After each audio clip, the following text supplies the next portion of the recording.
sudah bergabung 599, jadi sudah lebih dari 75% sudah hadir, jadi agenda bisa kita mulai. Jadi untuk memandu jalannya plenary 1 ini, izinkan saya Dr. Sumira akan tidak sebagai moderator dan nanti saya juga sebagai penguji. Selain saya, di sini saya akan dibantu juga oleh Ibu Yayu Fitri, psikologi dan PhD. Kemudian ada Ibu Milo Putukita Karunia Saraswati, sarjana fisioterapis. Beliau akan bergabung setelah 50 menit dari sekarang. Beliau saat ini tengah paralel di IPE 3. Dan ada Ibu Dr. di Kesehatan Masyarakat, Magister Kesehatan. Baik, untuk ground rule-nya dulu. Jadi untuk sesi pleno 1 akan saya buka selama 5 menit kemudian sesi ini menjadi 4 sesi sesuai dengan jumlah penguji pleno. Sesi pertama itu nanti untuk siap-siap untuk kelompok 1 sampai kelompok 12. Kami akan pilih random siapa yang akan mempresentasikan atau teknisnya untuk penyamaan persepsi. Sesi kedua nanti dilanjutkan jam 14.25 hingga 14.45 untuk kelompok 13 sampai 25. Sesi 3, sesi 4 dan terakhir adalah lupa. Jadi kami spare waktu 15 menit sehingga total 100 menit dan pada hari ini dengan satu kegiatan untuk SKS IPE 1.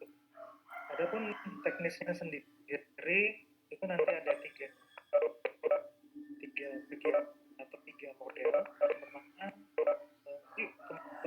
tujuan plannya adalah untuk menyamakan persepsi karena ada ada 50 diskusi dan 50 hasil diskusi.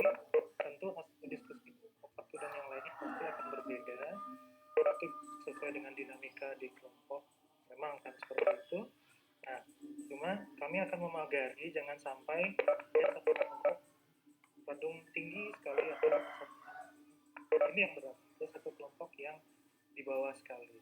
Jadi pleno ini berguna untuk safety net jaring agar jangan di bawah dibanding yang kita rancang untuk SGD-nya. Baik, berikutnya kita bisa masuk ya, jam 2:05 kita bisa masuk ke sesi pertama.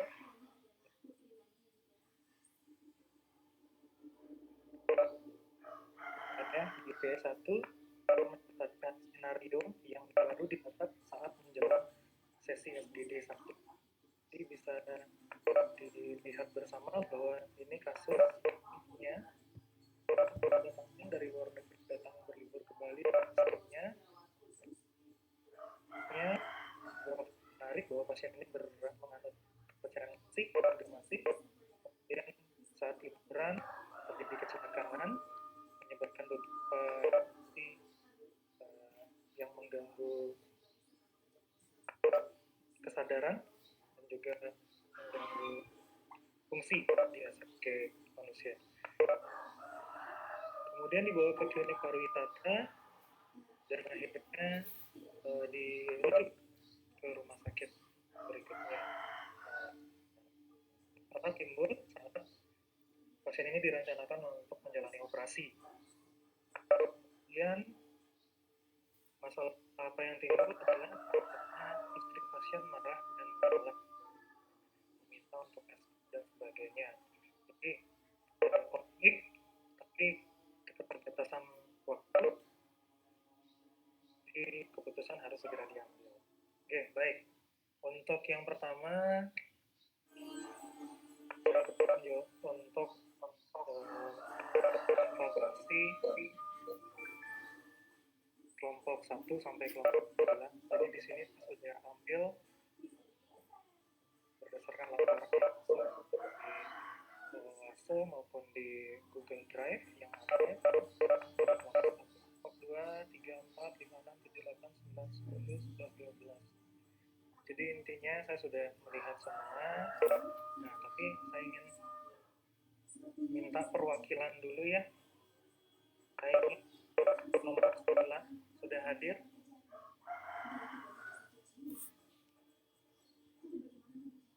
Kelompok 9 perwakilan. Oke, selamat pagi.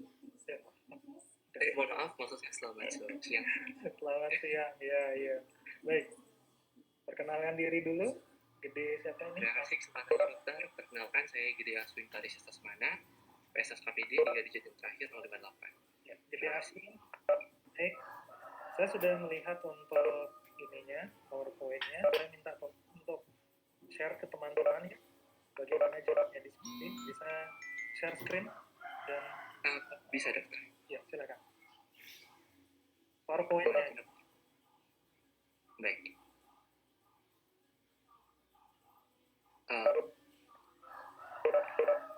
Sebelumnya apakah screen saya sudah terlihat, dokter? Ya, sudah terlihat. Baik, saya ingin tahu dari step pertama dulu. Sebentar. Sebelumnya, selamat sore, Dr. Ahmad semuanya. Terima kasih atas kesempatannya. Kami dari kelompok 9, SGD, Molikin untuk mempresentasikan beberapa hal yang telah kami diskusikan bersama dengan Dr. Rik selaku presiden pertama. Berikut adalah tulis daripada kami dengan difasilitasi oleh Dr. Rik. Berikut adalah skenario yang tadi juga sudah disampaikan oleh Dr. Jadi, mungkin teman-teman juga sudah dapat, kita cek saja teman-teman, dan kita akan mulai dari step pertama. Baik, berdasarkan dengan instruksi yang kami dapatkan, maksudnya step pertama kita mengidentifikasi istilah yang sulit kita mengerti, dan juga kita menggunakan prior knowledge kita untuk menyelesaikan permasalahan tersebut. Sayangnya adalah terdapat beberapa hal yang untuk diklarifikasi kembali, karena berdasarkan dengan prior knowledge ada beberapa hal yang kami tidak tahu artinya. Contohnya kami tidak tahu prediksi seperti apa gitu. Jadi kami juga perlu klarifikasi, dan akhirnya setelah kami melakukan step 6 untuk individu, kami menyimpulkan beberapa terkait dengan kodeks yang baru. Yang pertama, SHIC sendiri secara umum, nanti secara khusus di belakang kami jelaskan. Yang kami dapatkan, ya SHIC secara umum merupakan suatu kepercayaan yang berasal dari India, di mana penganutnya percaya akan ateistik, artinya Tuhan dalam segala, umum seperti itu. Yang kedua adalah cedera kraniofacial, yaitu adalah cedera yang berfokus pada untuk tulang kepala dan juga facial atau tulang wajah. Yang ketiga adalah perdarahan epidura, merupakan terjadi suatu perdarahan dua tensi antara lapisan tulang mater dan juga sisi bagian dalam tulang tengkorak, jadi di bagian atas dari tulang mater. Itu terjadi perdarahan. Yang keempat adalah fraktur Lefort, yaitu fraktur yang terjadi juga disebut juga berhubungan dengan fraktur maksilar yang dibagi menjadi Lefort 1, 2, dan 3. Kemudian kita skip saja, kita sudah bisa melihat untuk poin-poinnya ya. Kraniotomi, fiksasi internal, fiksasi internal, kemudian medical escort. Oke, ini selesai dengan step 1. Step 1 artinya bahwa mengidentifikasi jargon klinis atau medis atau jargon yang belum dipahami, kemudian dicoba untuk mendefinisikan dengan bahasa sendiri sesuai dengan yang selama ini dimiliki ya teman-teman Aswin dan kelompok. Baik, step 2-nya bagaimana?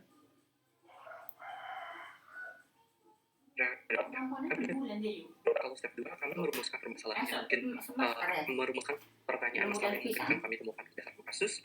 Tapi perlu digarisbawahi karena kami juga menggunakan prior knowledge dan interaksi di sini sehingga terkesan sedikit kurang beraturan, dan kami sudah atur di bagian bawah di rumah tangga. Berdasarkan dengan kasus, kami menemukan beberapa masalah sebenarnya di sini teman-teman semua. Yang pertama, mengapa sih pasien itu tadi mengendarai sepeda motor tanpa helm dan juga tanpa menggunakan flash? Yang kedua, bagaimana menyebabkan cedera kraniofacial? Yang ketiga, mengapa perdarahan epidural dan juga fraktur Newport itu menyebabkan penurunan kesadaran sehingga memerlukan tindakan kraniotomi dan juga fiksasi internal segera. Gitu. Kenapa ini merupakan suatu tindakan emergency? Yang keempat, mengapa istri pasien panik marah-marah menolak permintaan untuk mencukur rambut, kumis, dan jenggot istri pasien? Yang kelima, mengapa istri pasien meminta layanan medical escort ke Singapura? Kemudian yang keenam, hal apa yang dapat menyebabkan istri pasien merasa tidak cukup lengkap mendapatkan informasi sesuai dengan kasus sehingga menolak untuk menandatangani form penolakan tindakan medis. Yang ketujuh, mengapa keputusan harus segera diambil? Yang kedelapan, bagaimana cara mengedukasi pasien dan masyarakat agar berkendara lengkap dengan mengutamakan keselamatan mereka. Yang kesembilan, bagaimana pendekatan yang tepat yang dilakukan untuk mengedukasi istri pasien agar dapat setuju dengan tindakan medis. Yang 10, apa hubungan kepercayaan syik terhadap penolakan pemotongan pasien? Terima kasih dokter. Baik. Artinya dari satu skenario di kelompok 9 ini terbersih ada 10 tanda tanya ya, yang kemudian dibahas satu persatu dalam diskusi. Baik, saya ingin melihat yang step 3. Terima kasih dokter. Kami juga melanjutkan step 3 dan juga step 4 yang kami gabung untuk memperdalam analisis daripada prior knowledge yang diberikan oleh teman-teman. Secara umum, untuk lengkapnya di laporan sudah kami cantumkan. Namun secara umum, ternyata teman-teman kami ada beberapa yang sudah sempat membaca bahwa partnership itu sebagian besar adalah mayoritas daripada warga India gitu, dan mereka itu memang cenderung mempunyai rambut yang panjang, tidak boleh memotong rambutnya karena dianggap rambut itu sebagai anugerah Tuhan seperti itu. Secara umum masih seperti itu yang kami temukan. Terus yang kedua, cedera kraniofasial terjadi itu karena adanya trauma dan benturan di area kepala. Salah satunya adalah tidak menggunakan helm saat berkendara. Sehingga kalau misalnya menggunakan helm, kasus hal seperti di atas itu mungkin saja tidak separah itu. Kemudian yang ketiga, karena berhubungan dengan organ di sekitarnya, otak dan organ di sekitarnya, otak merupakan satu hal yang sangat penting, maka dari itu diperlukan tindakan berupa pemotongan rambut untuk mengobati luka pada pasien dan juga kerusakan organ. Dan saya juga ingat diskusi pada saat itu kami cantumkan di sana, karena apabila terjadi perdarahan di otak dan kita biarkan darahnya tertanam di sana, maksudnya tinggal di sana tanpa kita drainase menggunakan kraniektomi, maka itu akan menyebabkan komplikasi yang jauh lebih berbahaya. Sehingga memang umumnya diberikan berupa kraniektomi untuk mendrainase darahnya agar bisa dikeluarkan dan benar-benar baik. Yang keempat, dilanjutkan untuk slide next. Baik, dokter. Ini jawaban nomor 5, next. 67, next. Oke, 8, 9, 10-nya berarti belum ya? Mohon izin dokter, jadi saat kami waktu berdiskusi itu ada beberapa pertanyaan yang mungkin sedikit tumpang tindih seperti itu. Jadi kami masukkan ke sana. Contohnya penganut chick dengan rambut 1/10 mirip gitu, jadi kami masukkan ke jawaban pertama seperti itu. Baik. Sudah benar. Next, berikutnya step kelima, akhirnya dari 10 pertanyaan yang di awal tadi di step 2 kemudian bisa menjadi 4 ya. 4 ini ya. Benar, dokter. Learning objective. Baik. Dan ini yang selanjutnya dicari di step 6. Boleh ke berikutnya? Slide berikutnya. Oke, step 7. Ya. Berikutnya lagi. Oke. Terima kasih Aswin dan teman-teman kelompok 9. Tadi saya sengaja mengambil contoh pelaporan yang informatif. Jadi hanya dengan melihat slide-nya kita bisa dalam tanda kutip membayangkan apa yang terjadi di pertemuan di SGD tersebut.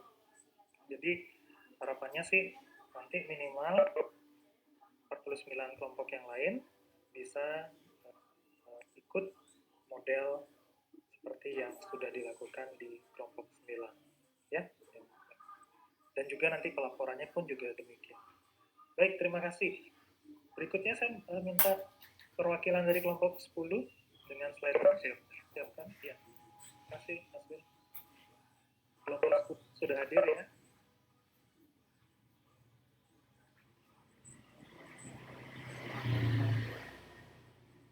Dan nanti siap-siap kelompok 11.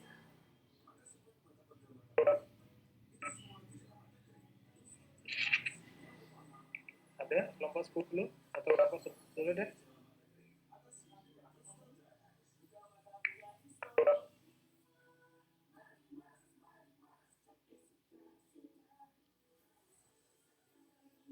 Halo, kelompok 10.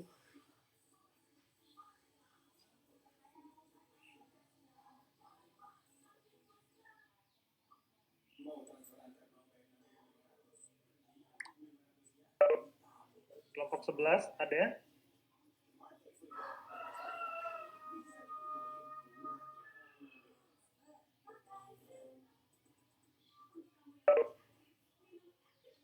Ini sama sekali nggak ada perwakilannya di kelompok 10.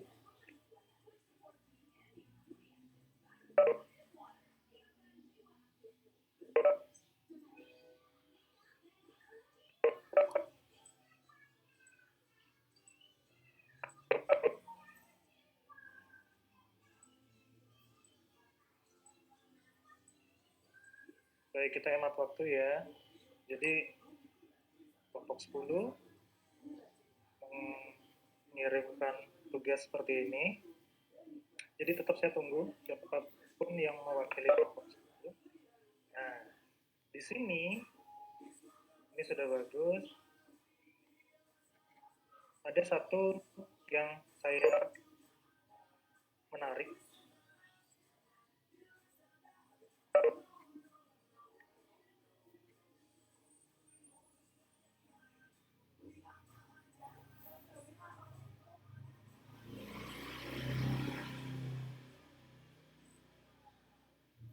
Ya. Di poin analisis masalahnya, jadi ada berapa nih? 1, 2, 3, 4, 5, 6, 7, 8. Ada 8 pokok permasalahan yang diangkat di diskusi kelompok 10. Jadi kalau misalnya kita ingat tadi di kelompok 9 ada 10, itu tidak masalah. Makin banyak, makin ini ya, makin hidup diskusinya. Cuma saya tertarik ini. Dapatkah tenaga medis melakukan tindakan medis tanpa mendapatkan informed consent? Nah, saya undang perwakilan kelompok 10 untuk sharing ke kita apa hasil diskusinya di kelompok 10. Jadi kalau tadi kelompok 9 saya minta untuk menunjukkan teknis. Nah, sekarang saya mau kita sudah bisa bergerak lanjut, kita bisa ngomongin konten. Kelompok 10. Mohon izin dok. Silakan. Baik, sebelum diperkenalkan saya Dr. Siti Prawintias dengan NIM 160 perwakilan dari kelompok 10. Mohon maaf atas keterlambatannya.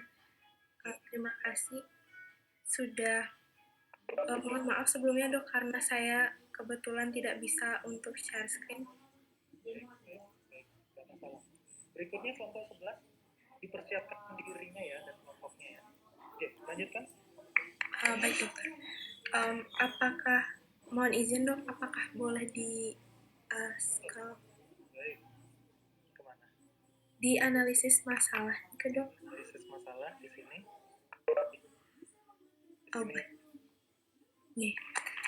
Baik, jadi untuk dari hasil diskusi yang kami dapatkan cukup banyak, yakni untuk analisis masalahnya sendiri, yang pertama adalah dapatkah tenaga medis melakukan tindakan medis tanpa mendapat informed consent. Selanjutnya, apakah keputusan yang harus dilakukan pertama kali? Saya ingin tahu ini hasilnya apa, hasil akhirnya disetujui. Kalau untuk hasil akhir dari dapatkah tenaga medis melakukan tindakan tanpa informed consent itu adalah tidak. Jadi kami sudah sempat berdiskusi serta beberapa arahan dari fasilitator juga. Jadi memang kami benar-benar harus mendapat informed consent terlebih dahulu dengan cara kalaupun nanti dari keluarga pasien itu masih ada penolakan dan lain sebagainya, mungkin ada. Jadi kita harus mengklirkan komunikasi terlebih dahulu hingga keluarga pasien sepemahaman dengan apa yang kita gambaran yang kita berikan. Begitu juga kita dari tenaga medis paham dengan pandangan atau konsep dari keluarga pasien karena berhubung pasien dalam kondisi tidak sadar sehingga untuk hak kan pindah ke keluarga pasien. Setelah sama-sama clear sehingga jika memang keputusan keluarga pasien adalah tidak memberikan, jadi ya sudah begitu dong. Baik. Itu saya tangkap di sini ada membahas tentang undang-undang nomor 29 tahun 2004, salah satu poinnya memperoleh informasi. Jadi ini sudah diatur di sini ya, bahwa inform consent ada produk hukum. Oke, terima kasih untuk Larasati. Larasati. Baik. Ada kelompok 8? Kelompok 8 dulu, ada?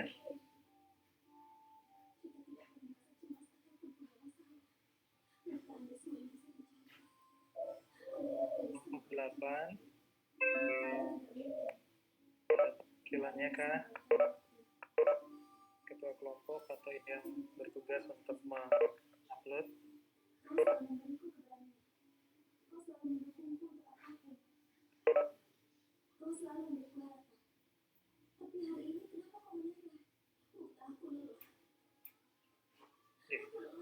Untuk berikutnya, jadi tidak akan mungkin untuk memanggil seluruh ini ya, seluruh kelompok. Jadi pasti tidak akan semua dapat giliran. Jadi pay attention ketika dipanggil, itu artinya ada kemungkinan bahwa kalian menjadi contoh. Artinya apa? Ya secara nilai dan sebagainya itu akan kemungkinan jauh lebih tinggi. Maksudnya akan ada lebih tinggi daripada yang dipanggil. Sehingga bagaimana caranya dipersiapkan dengan baik, dipersiapkan dengan menarik, sehingga siapapun yang membaca laporan hasil kalian itu tertarik untuk mengangkatnya, menjadikan contoh. Gitu. Ya, sudah ada kelompok 8? Selamat siang, Selamat siang. Kenalkan saya Dev Christopher Mamutu sebagai perwakilan dari kelompok 8 tuh. Baik, Dev ya. Dev, ini laporannya Dev ya. Gitu. Baik. Kemudian ini salah upload kah atau bagaimana?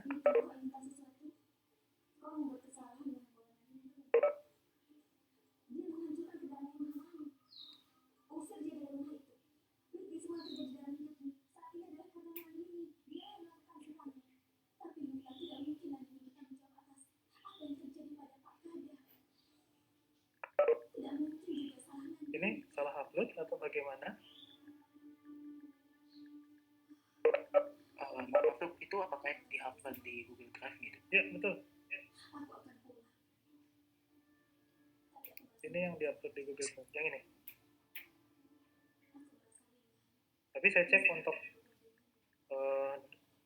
file doc-nya ya sudah benar. Ya. Baik, ini juga kontennya juga sudah bold sekali bahwa sudah ditunjang sama banyak ini ya, banyak peraturan, perundang-undangan, kemudian ini udah bagus. Cuma masalahnya di sini di PPT-nya ya. Gitu dokter, untuk PPT-nya sendiri sepertinya salah upload dok, itu PPT yang lama dok. Ya. Oke, hati-hati karena apa? Karena ini akan menjadi digital portfolio sehingga ini akan tersimpan dari semester 3 sampai semester 6 nanti, dan ini akan menjadi dokumen kegiatan ya. Saran saya nanti untuk diganti ya, untuk ininya di-upload ulang, nanti di file namanya nanti ditulis saja yang baru gitu, sehingga yang ini bisa kita delete ya. Kami delete. Gitu dokter. Baik ya, waktu saya sudah habis. Berikutnya saya akan terima kasih Dev. Untuk kesempatan berikutnya saya akan berikan kepada Ibu Dia. Ibu Dia sudah hadir nih?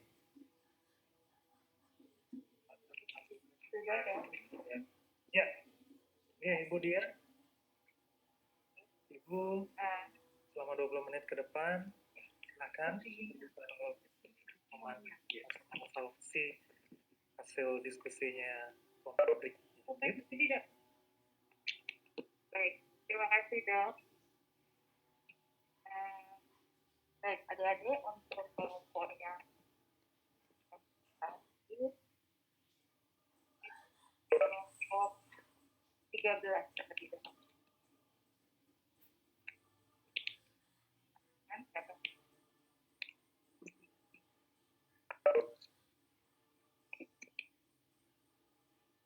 Selamat siang dan juga dokter sekalian. Saya Alexandra Cahaya Putri Lundiarto dari Prodi SKPD selaku perwakilan dari kelompok 13 nih. Mungkin saya izin share screen dulu ya untuk PPT-nya. Silakan.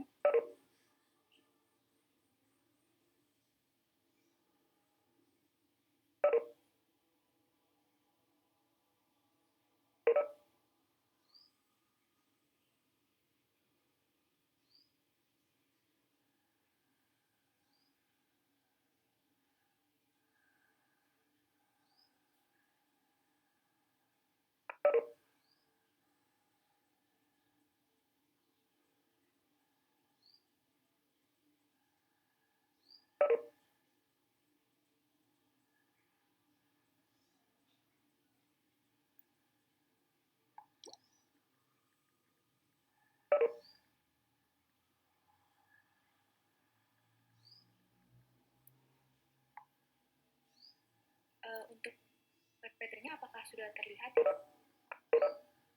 Oke, baik. Selamat siang. Saya Alexandria. Sekali lagi untuk memperkenalkan diri, saya di sini akan mewakilkan untuk presentasi 13 untuk pleno. Jadi sebenarnya untuk presentasi ini kami mengikuti guide dari bahwa yang slide wajib itu 135, jadi itu yang terpampang. Namun tidak menutupi juga untuk step 2-nya itu ada di mungkin bisa dibantu untuk teman-teman lainnya untuk kalau saya mau menambahkan mengenai step 2. Baik, ini untuk skenario-nya seperti sudah dijelaskan juga dari kelompok sebelumnya. Jadi saya langsung untuk step pertama. Tentunya untuk step pertama juga sebenarnya cukup sama ya, karena istilah-istilah asing yang digunakan untuk skenario sama, jadi kami aplikasikan jargon-jargon asing supaya kami mendapatkan yang sama mengenai kasusnya. Karena latar belakang kami berbeda-beda dari berbagai prodi, tentunya tidak semua memiliki ilmu yang sama. Yang pertama kami untuk istilah asing, yang pertama kita mengidentifikasi mengenai penganusif. Tentunya kita harus mengerti karena ini mohon maaf tapi ini agama yang cukup komplikasi. Mungkin kita perlu mengerti lebih dalam mengenai penganusif, mengenai pandemi COVID, cedera, spasial. Baik, mungkin untuk step 2 kalau misalnya ada teman-teman mau nambahin silakan, tapi saya lanjut dulu karena waktunya cukup mepet ya untuk kelompok-kelompok lain juga, dan kemudian kita langsung lanjut di brainstorming. Jadi sebenarnya untuk step 2 ada 3 pertanyaan ya, tapi di sini kami memiliki sebuah pemahaman yang sama dan kami membagi opini bahwa kita diperlukan adanya kemampuan kepada kemampuan personal approach di tenaga kesehatan kepada pasien maupun keluarga pasien dan berikan rasa aman dan empati terhadap kondisi yang sedang dialami. Jadi dari personal approach ini kami dapat menciptakan rasa empati, kemudian selalu mendengar baik, kemudian juga kami dapat pasien, keluarga pasien, karena tentunya pada kasus ini kan pasien itu kecelakaan ya, memberikan suatu informasi yang tentunya akurat tapi dapat dimengerti. Jadi tentunya dengan jargon-jargon medis kita tetap bisa jadi jargon medis yang sangat complicated ini kita dapat bisa membreakdown dengan cara simpel kepada keluarga. Kemudian jadi untuk step 5-nya karena ini sangat wajib. Jadi untuk step 5-nya itu kita menentukan sasaran-sasaran belajar atau SLO, dan ini di sini menentukan adanya ada 4, yaitu untuk pertama mengetahui pentingnya efektivitas komunikasi antar tenaga medis dan pasien, antar masing-masing unit kesehatan dalam menangani suatu kasus. Informasi dan edukasi yang dilakukan akan sangat menentukan koordinasi pelayanan antar pasien. pasien. Dan yang terakhir adalah masalah pada kasus ini adalah murni karena komunikasi antara tenaga medis dan keluarga pasien yang telah kita ketahui bahwa tenaga medis memiliki istilah bahasa sendiri sehingga sulit dimengerti bagi masyarakat. Baik, mungkin saya langsung lanjut. Bu. Ya, cukup dulu presentasinya. Yang ingin Ibu tegaskan lagi ketika mendiskusikan dari suatu kasus itu dalam mempresentasikannya atau menuangkannya ke dalam PowerPoint, sekali lagi pertanyaannya kenapa tidak mencantumkan step.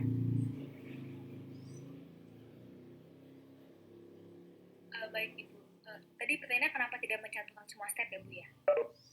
Ya, karena ketika Ibu mendownload filenya, karena Ibu baru mendownload PowerPoint-nya, sehingga yang step kedua untuk pernyataan masalahnya tidak Ibu baca di sini. Walaupun di laporan reportnya ada, tetapi di dalam reportnya untuk diplenokan tidak ada.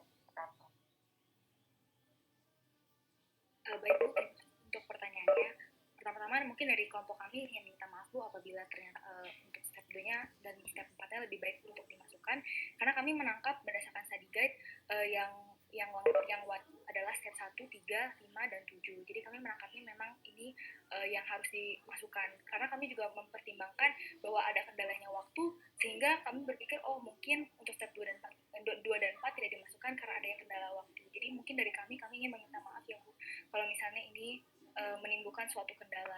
Untuk di laporannya kami sudah mencantumkan untuk step 2, 4, dan juga 6.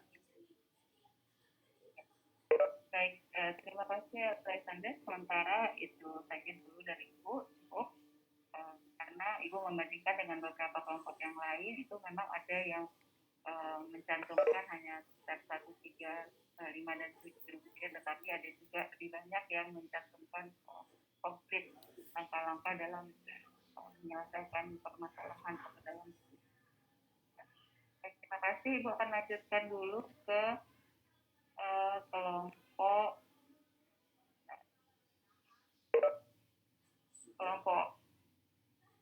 16.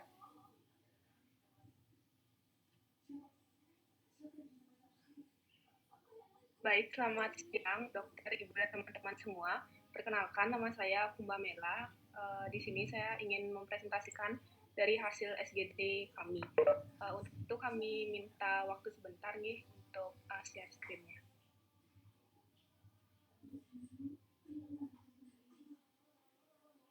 Selamat siang dokter dan juga Ibu. Saya izin untuk screen materi pleno SGD kami. Silakan.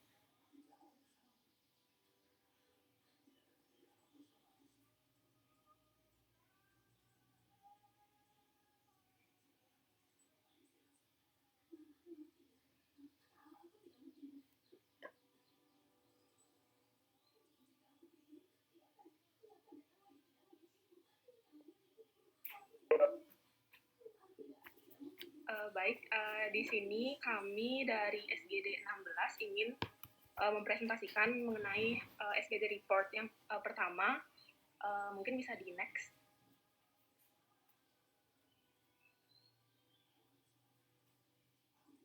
Ini anggota dari SGD ke-16, bisa dilihat pada layar, mungkin bisa di next.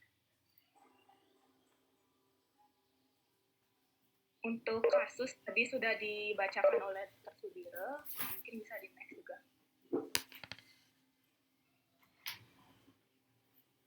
Mohon maaf sebelumnya Ibu, Dokter, dan teman-teman.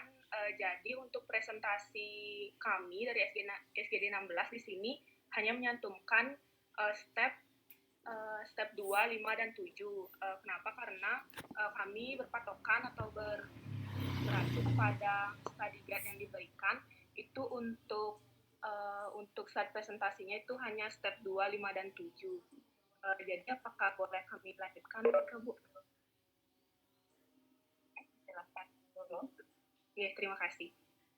Baik, untuk step 2 yaitu identifikasi masalah dalam bentuk pertanyaan. Di sini kami terdapat beberapa identifikasi masalah, bisa di next.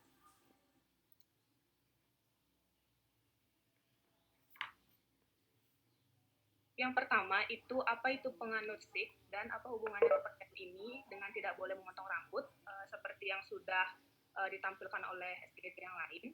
Yang kedua itu ada bagaimana bentuk alur komunikasi antara pasien dengan tim medis karena terlihat istri pasien seperti kekurangan informasi sehingga menimbulkan permasalahan.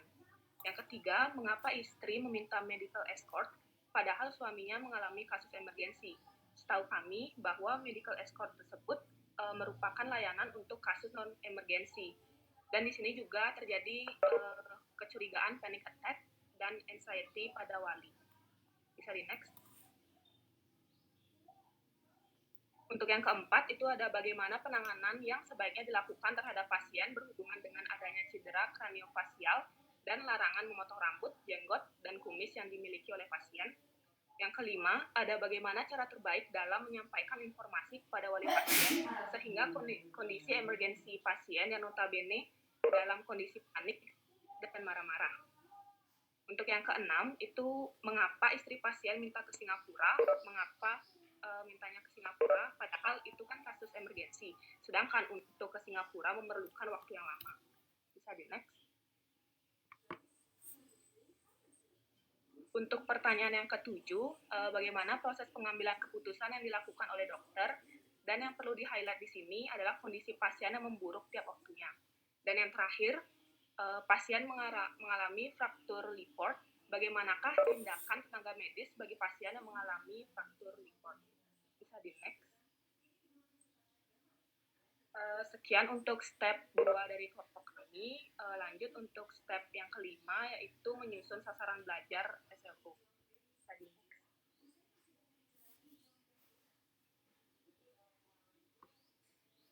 Jadi hasil diskusi dari SGD kami terdapat beberapa pertanyaan. Itu yang pertama, mengetahui pentingnya efektivitas komunikasi antara tenaga medis dengan pasien. Yang kedua, memahami pentingnya kolaborasi antara masing-masing tim kesehatan dalam menangani suatu kasus. Yang ketiga, memahami pentingnya membangun rasa kepercayaan antara tenaga medis dan pasien.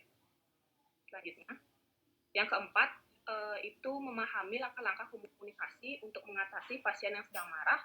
Yang kelima, mengetahui cara mengatasi language and cultural barrier dalam menangani pasien.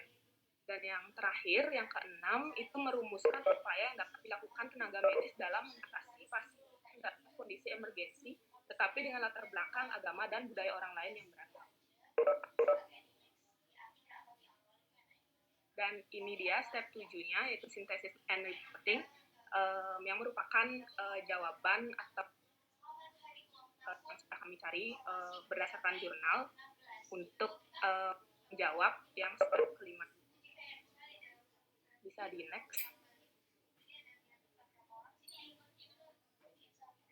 Jadi untuk SLO yang pertama itu yang mengetahui pentingnya efektivitas komunikasi antara tenaga medis dengan pasien. Dan ini ada beberapa jawaban dari diskusi kami. Bisa di next. Jadi dalam komunikasi efektif antara tenaga medis dan pasien merupakan komponen yang paling penting dan merupakan poin penting dalam memberikan pelayanan terhadap pasien. Keefektifan komunikasi yang baik antara tenaga medis dan pasien akan menciptakan keberhasilan dalam proses perawatan pasien. Pengobatan yang diberikan bertujuan untuk meningkatkan status kesehatan pasien.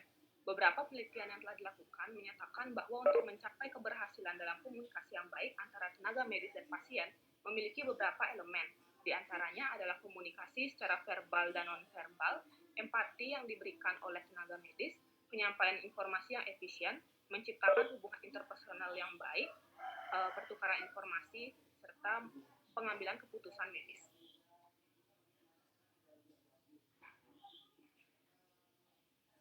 Selanjutnya, komunikasi yang efektif antara tenaga medis dan pasien memiliki potensi yang besar dalam membantu pasien untuk mengatur emosi, meningkatkan pemahaman informasi medis, persepsi dan harapan, membangun rasa percaya penuh kepada tenaga medis dan yang menanganinya, sehingga pasien akan patuh terhadap semua saran dan nasihatnya. Lanjut untuk menjawab SLO yang kedua, yaitu memahami pentingnya kolaborasi antara masing-masing tim kesehatan dalam menangani suatu kasus. Kami ada beberapa jawaban, yaitu kolaborasi atau kerjasama antar profesi kesehatan merupakan hal yang berpengaruh dalam mengoptimalkan pelayanan kesehatan pada pasien. Kolaborasi ini dapat diterapkan. Baik, terima kasih, cukup dulu ya presentasinya. Ibu cuma ingin mengemphasize itu dari kelompok SGD 16 ini, pemaparannya sudah sangat detail ya. Ini ada 39 slide gitu ya. Jadi setiap SLO-nya sudah dipaparkan secara yang sangat sistematis dan sangat lengkap gitu. Jadi cukup dulu presentasinya. Terima kasih banyak. Masih ada waktu 2 menit. Saya tanyakan ke Dokter Sudira, bagaimana Dok? Waktu saya masih ada 2 menit. Apakah satu lagi atau bagaimana? Oke, ada hal yang pendek yang bisa didiskusikan dengan kelompok lain? Atau kalau tidak, Bu Kadek sudah hadir ya? Oke, siap Dok. Punapi Bu Dia, ada hal yang ingin dikonfirmasi dengan kelompok lain? Tidak, mungkin tadi saja penekanannya pada kelompok. Kenapa saya pilih kelompok 16? Karena pemaparan yang sistematis dan jelas ya, detail sekali menuangkan hasil diskusinya. Baik, itu saja Dokter, terima kasih. Oke, terima kasih Bu Dia atas panduannya tadi. Oke, berikutnya saya undang Kadek tadi sudah hadir di tengah kita. Silakan Bu. Oke, kelas lewat ini. Ya. Terima kasih. Sekarang saya menilai kelompok 26 sampai 37 ya Dok ya. Jadi saya pilih berapa nih? Kelompok 35. Ada di sini kelompok 35 ya?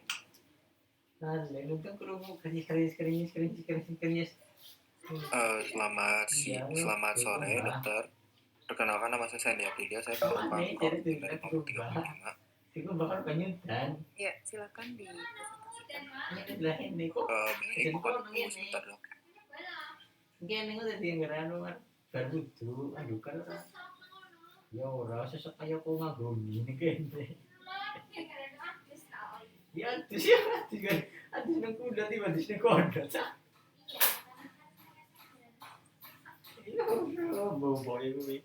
Mau dan jalan aku baik karpet.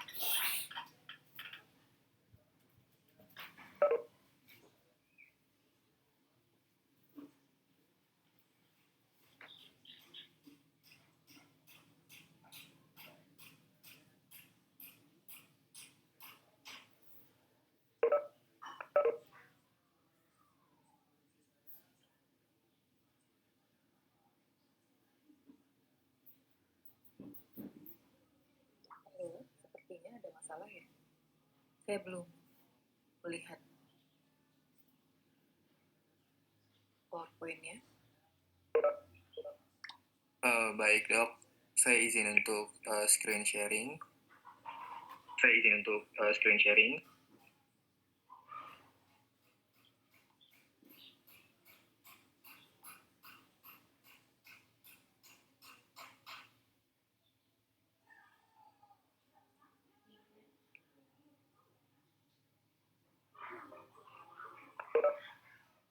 Baik, saya akan mempresentasikan hasil diskusi dari kelompok kami.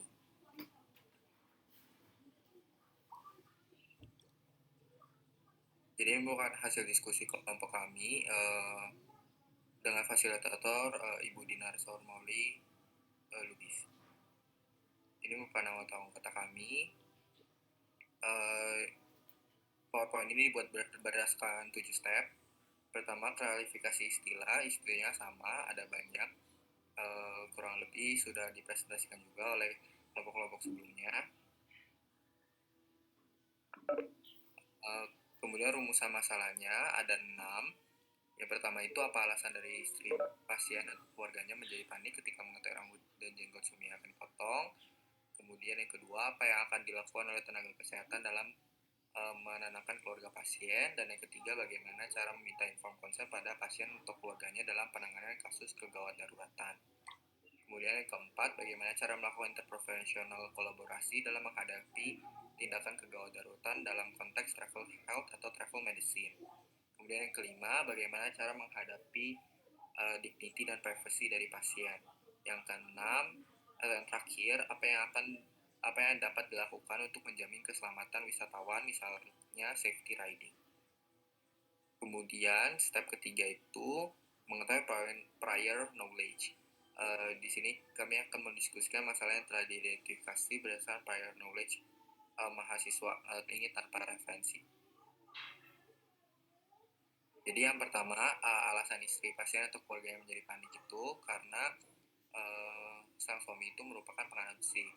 Kemudian istrinya itu tidak mengetahui tindakan apa yang akan dilakukan kepada suaminya, sehingga ia panik karena ada dokter tiba-tiba ingin memotong rambut dan jenggot suaminya. Kemudian dokter juga seperti pada kasus sepertinya belum meminta informed consent.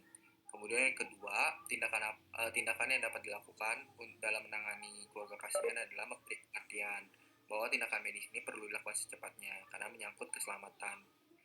Selain itu, bisa diberikan penjelasan dan perhatian lebih kepada pihak keluarga agar istri pasiennya tenang. Kemudian cara meminta concern dalam kasus kegawat darurat itu tentunya dengan menjelaskan terlebih dahulu tentang kondisi pasien, kemudian baru meminta persetujuan untuk melakukan tindakan medis.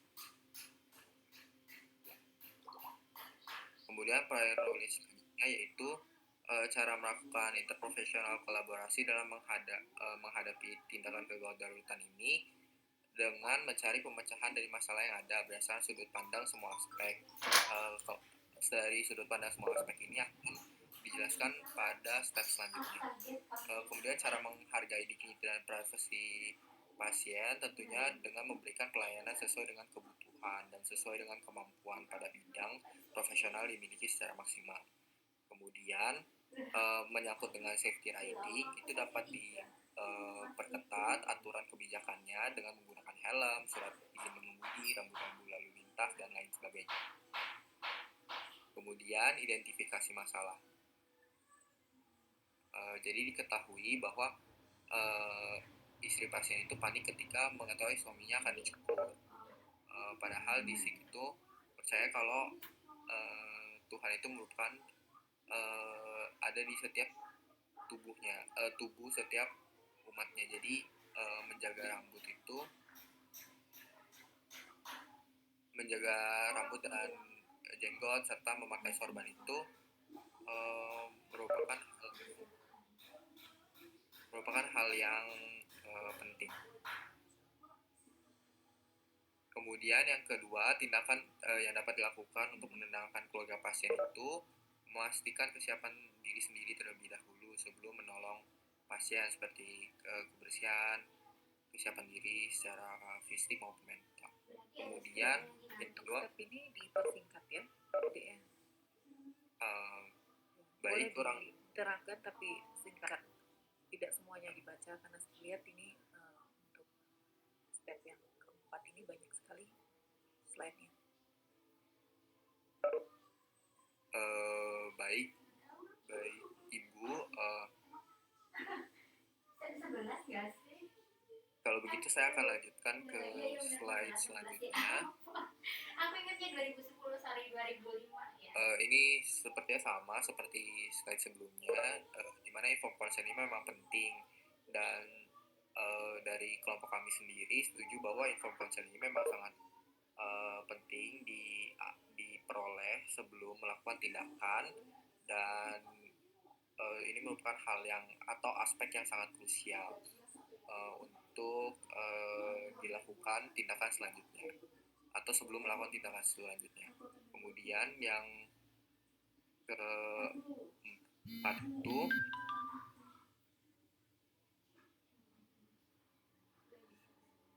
Tapi kalau di pin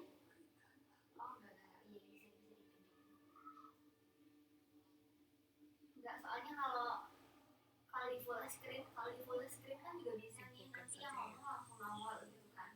Cuma nanti kan ada susah juga sih kayaknya. Keempat, kesimpulannya takut tadi. tiba-tiba ada siapa gitu berisik. Halo, adakah di sana?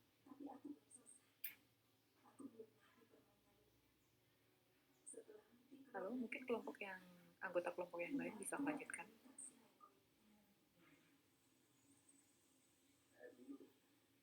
Ini sekretarisnya ya, mungkin anggota kelompoknya. Silakan. Atau ketuanya. Selamat sore, Bu. Ya, silakan. Mungkin saya ingin izin untuk melanjutkan. Sandy, mungkin bisa di next.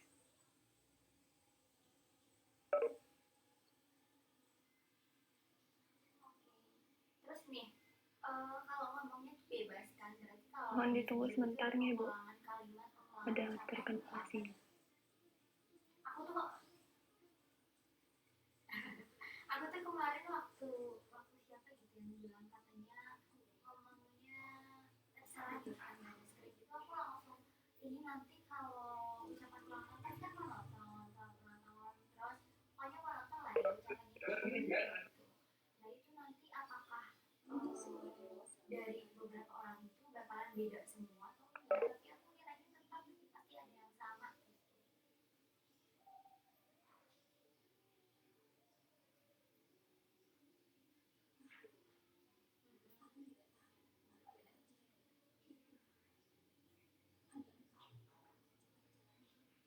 Baik, selamat sore, Bu. Apakah slide-nya sudah terlihat ya?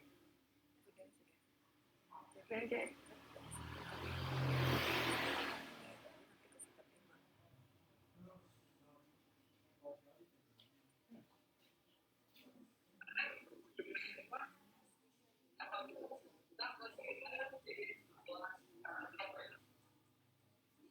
Baik, saya ingin untuk melanjutkan untuk nomor 4, yaitu upaya dalam menangani suatu permasalahan kesehatan melibatkan banyak sudut pandang, di mana di sini yang kami tekankan yaitu kolaborasi dari berbagai pihak, termasuk di dalamnya itu ada fisioterapi, kedokteran gigi, psikologi, kemudian kedokteran umum, dan kesehatan masyarakat. Kemudian kelima, upaya yang dapat dilakukan tenaga kesehatan dalam menghargai dignity dan privasi dari pasien, yaitu harus lebih terbuka dengan lingkungan sehingga tenaga medis menjadi pihak yang netral tanpa memandang rendah suatu hal ataupun kepercayaan.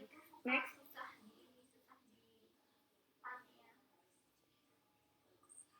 Nah, untuk nomor 6, dalam skenario disebutkan bahwa pasangan suami istri ini berwisata tersebut tidak memiliki surat izin dan tidak menggunakan helm. Hal ini secara langsung bertentangan dengan kesehatan pariwisata yang tujuannya untuk memberikan rasa aman dan menjamin keselamatan bagi para wisatawan saat berlibur. Dengan tidak dikenakannya helm ini berarti kebijakan atau peraturan dari daerah tujuan wisata ini tidak ketat sehingga perlu diadakannya suatu advokasi kesehatan. Next slide. Nah itu, aku mikirnya itu. Cuma kan itu udah biasa nggak sih? Baik, selanjutnya itu ada student learning object dari kelompok kami yang pertama, next slide. Yang pertama itu ada mengetahui komponen atau hal atau pertimbangan yang diperlukan dalam menganalisis permasalahan. Yang kedua, meningkatkan pemahaman tentang cara berkomunikasi kepada pasien dan keluarganya. Kemudian yang ketiga, memahami peran dari setiap tenaga kesehatan dalam mengatasi kasus kegawat daruratan berdasarkan skenario tersebut. Dan yang keempat, yaitu memahami faktor-faktor yang mempengaruhi pengambilan keputusan dari tenaga kesehatan dalam menangani kegawat daruratan. Dan yang terakhir, yaitu mengetahui tata cara melakukan advokasi kepada pemangku kepentingan terkait jaminan keselamatan berwisata. Next slide.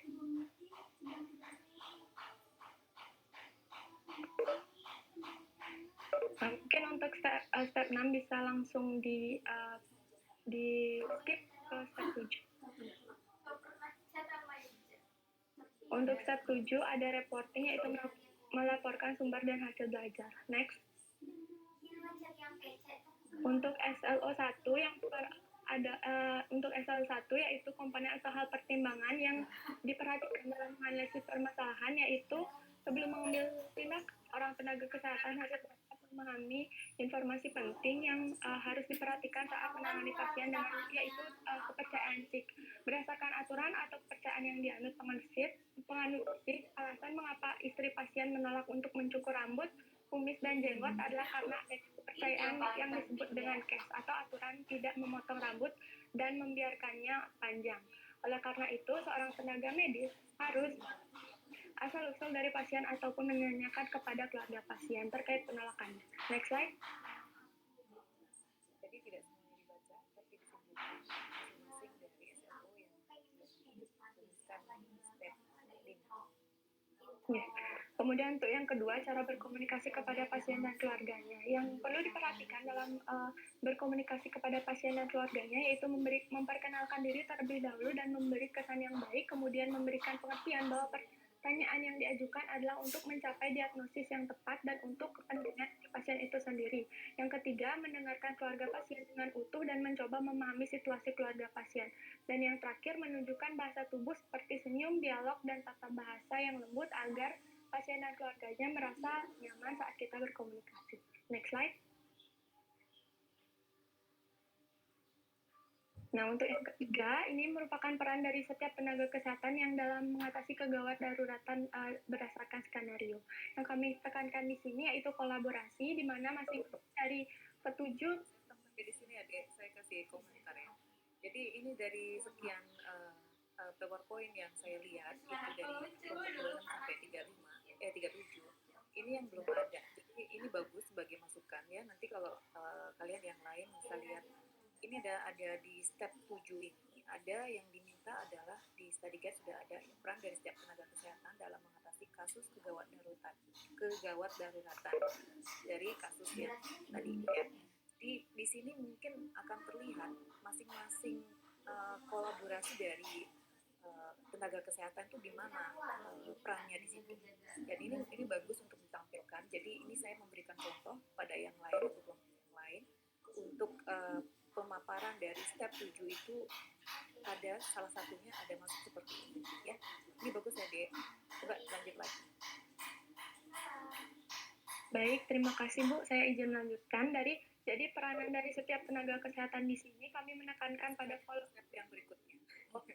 Ya apa namanya melompat aja karena waktu saya udah lagi 1 menit. Kemudian yang keempat, faktor-faktor yang mempengaruhi keputusan dari tenaga kesehatan dalam menangani kegawat daruratan. Nah, faktor-faktornya yaitu ada faktor internal dan faktor eksternal. Faktor internal itu meliputi pengetahuan dan pengalaman kerja serta pelatihan, sedangkan faktor eksternal itu meliputi lingkungan kerja, beban kerja, dan kondisi klinis serta riwayat pasien. Next slide. Bagus ya. Ya ini adalah, coba slide berikutnya sampai terakhir, jadi sayang gitu kan ya. Nah ini adalah yang kelima ya, menjawab SLO yang kelima. Selanjutnya, slide yang kelima. Jadi ini ada masuk travel medicine ya. Jadi di situ ada beberapa, mungkin dari sekian kelompok tidak masuk seperti itu. Jadi ini ada tambahan ya, bagaimana aspek dari travel medicine itu juga perlu diperhatikan. Apakah ini dari advokasi kebijakan juga ya, dimana kita akan mengutamakan kenyamanan ya, perlindungan dan juga keselamatan wisatawan gitu ya. Nah itu juga penting untuk bisa kita bahas di sini. Cuma yang lagi satu ini kan slide-nya bagus semua nih ya, dari step 1 sampai step 7 lengkap menurut saya begitu ya. Cuma di sini yang step 7 saya minta tolong di sini masukkan juga referensi ya, referensinya dari mana. Jadi setiap pernyataan itu pasti ada referensi ya. Nanti referensi itu akan terakhir. Ini juga sudah ada di daftar pustakanya, coba lihat slide terakhir. Ya ini udah ada sih, tapi nanti kalau bisa itu diurutkan nomor 1 kalau menurut saya 1, 2, 3, 4, 5 gitu ya. Setiap pernyataan di step 7 itu kan dari referensi ya, bukan dari opini. Jadi itu bisa dimasukkan referensi di mana. Ya, nanti untuk kelompok yang lain juga begitu. Itu masukan saya. Yang terakhir, slide terakhir. Terus, nah ini bagus. Saya cuma mau komentari ini bagus slide-nya ya. Jadi mungkin kita bisa contoh slide seperti ini, cuma tadi ada beberapa kalimat yang terlalu panjang itu perlu disingkat. Ketika kita presentasi, kita di dalam satu slide itu singkat ya, singkat dituliskan. Tapi ketika kita memaparkan itu yang dijelaskan lebih panjang lebar gitu ya. Nanti untuk di Leo yang kasih Dokter Sudiro, saya ambil 2 menit lewat. Terima kasih ya kelompok 35, bagus ya. Oke, aplaus dulu untuk kelompok 35. Terima kasih Bu Kadek Krisnadi yang sudah memandu sesi ketiga tadi. Jadi dari 100 menit ini ada banyak kelompok yang sudah maju presentasi, jadi kita bisa lihat ya, style yang bagus itu ditiru, style yang kurang bagus itu sebaiknya dihindari, jadi jangan sampai ada kesalahan yang sama. Baik, ini untuk penyamaan persepsi tersebut itu adalah suatu penilaian normatif, jadi jangan khawatir itu tidak masuk nilai. Yang kami nilai adalah konten yang kalian tampilkan. Baik, di sesi berikutnya, sesi 4, saya akan mengundang Ibu Gita. Ibu Gita sudah hadir ya? Selamat siang, Dok. Oke, nah, saya berikan waktu 25 menit, nggak masalah. Oke, silakan. Selamat siang ya, Dokter Sudira, dan selamat siang juga kepada adik-adik semester 3 ya. Oke, saya mendapatkan untuk memberikan pleno pada sesi terakhir, dan dimana itu adalah sesi di kelompok 38 sampai dengan kelompok 50 ya. Tadi saya juga sudah dapat lihat beberapa tugas-tugas yang sudah kalian kumpulkan ya. Di sini saya minta perwakilan dari kelompok 38 sampai dengan 50 untuk membacakan hasil diskusinya ya, hasil diskusinya dari Q1 yang telah diberikan. Itu saya tunjuk kelompok 47. Silahkan kelompok 47 untuk share kontennya.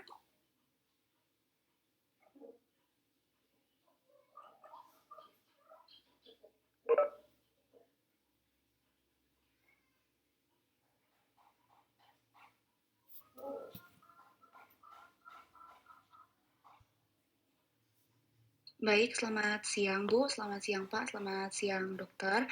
Perkenalkan, nama saya Rahma Syakira Putri. Di sini saya akan menjadi perwakilan dari kelompok 47 untuk mempresentasikan hasil diskusi SGD pertama kami. Bisa di next. Berikut adalah anggota kelompok kami. Bisa di next. Seperti yang sudah dibacakan juga oleh Dr. Sudira mengenai skenario 1, jadi bisa langsung aja lanjut, bisa di next. Baik, di sini kami sudah berdiskusi menggunakan metode 7 jam steps, bisa di next. Yang pertama yaitu clarify unfamiliar terms, di mana di sini seperti kelompok-kelompok yang sebelumnya juga berisi tentang beberapa istilah, jadi bisa langsung aja di next. Baik, di sini untuk step yang kedua yaitu define the problems. Di sini ada 2 rumusan masalah, yaitu yang pertama ada bagaimana pendekatan yang dapat dilakukan oleh tenaga kesehatan kepada istri pasien mengenai kondisi yang dialami suaminya, dan yang kedua bagaimana cara yang dapat dilakukan oleh tenaga kesehatan agar istri pasien mau mengikuti proses medis untuk penanganan suaminya. Jadi untuk step kedua ini kami berfokus pada pendekatan yang dapat dilakukan kepada istri pasien. Baik, bisa di next. Untuk step yang ketiga, di sini terdapat 3 kondisi. Yang pertama adalah kondisi di mana sang suami yang semakin lemah membuat petugas medis harus segera mengambil tindakan, namun karena ada miskomunikasi antara pihak istri pasien dengan tenaga medis, sehingga di sini istri pasien menolak untuk menandatangani form penolakan tindakan medis karena menganut SIK ini dengan menolak untuk mencukur rambut, kumis, dan jenggot pasien. Bisa di next. Untuk yang keduanya, di mana di sini sang istri dari pasien sedang mengalami serangan panik, yakni munculnya rasa takut atau gelisah berlebihan secara tiba-tiba, yang kemudian hal tersebut bisa menghasilkan sang istri tidak dapat berpikir dengan tenang sehingga tidak dapat membuat keputusan yang tepat. Dan terakhir di sini adanya pengaruh dari budaya Sikh, di mana ketentuannya itu disebut dengan cash, yaitu simbol terpenting bagi kaum Sikh sebagai simbol keimanan, dan di sini mengakibatkan sang istri menolak tindakan serta prosedur medis yang dilakukan oleh tenaga medis seperti memotong atau mencukur rambut dan bulu yang ada di bagian tubuh oleh suaminya. Bisa di next. Baik, untuk selanjutnya ada step 5, yaitu formulating learning issues. Di sini pasien menolak suatu prosedur dalam pengobatan adalah hak mereka, namun kami di sini sebagai tenaga medis harus memberikan pengertian, informasi, edukasi, dan hal-hal yang dapat membantu pasien untuk pulih adalah tugas kami. Untuk itu diperlukan adanya komunikasi dengan pasien supaya tim medis dapat merumuskan tindakan apa yang dapat dilakukan selanjutnya. Bisa di next.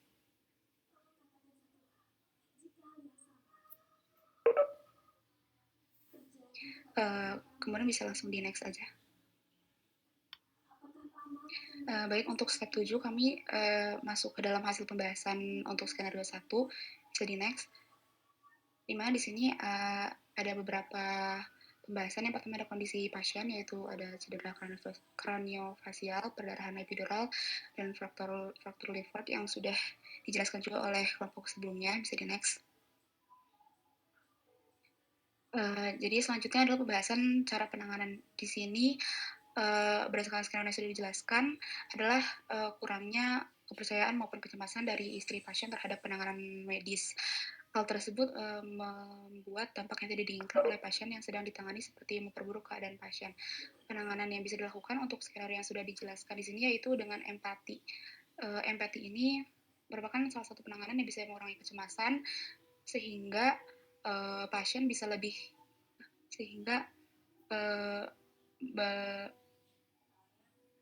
empati merupakan salah satu penanganan yang bisa mengurangi kecemasan, kurangnya kepercayaan terhadap penanganan medis, serta bisa memahami keadaan dari emosional pasien. Pada saat pasien merasa bahwa dokter bisa melakukan suatu tindakan yang tepat, maka di sini pasien bisa lebih nyaman dan bisa terbuka lagi dengan dokter.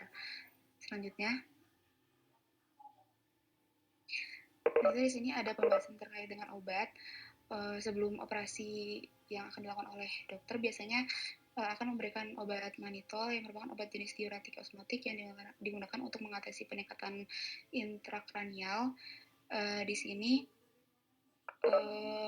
terdapat efek samping lain dari manitol, yakni terjadi fenomena, sehingga perlu dilakukan diskusi dan rekonsiliasi dengan dokter dan perawat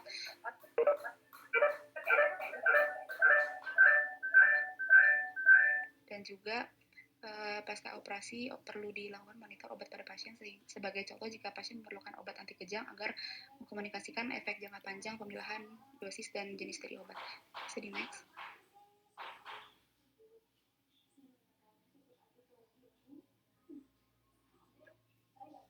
Kemudian ada pun pembahasan yang ketiga, yaitu ada hubungan psikologis pasien dengan penyakit. Jadi di sini dari kasus yang sudah diberikan ditemukan bahwa kondisi psikologis lebih ke arah istri pasien, di mana istri pasien mengalami panik yang mengakibatkan istri menjadi stres karena prosedur pengobatan dikeluarkan, sehingga istri tidak dapat kunjung membuat keputusan akibat depresi yang dialami oleh istri pasien. Bisa di next.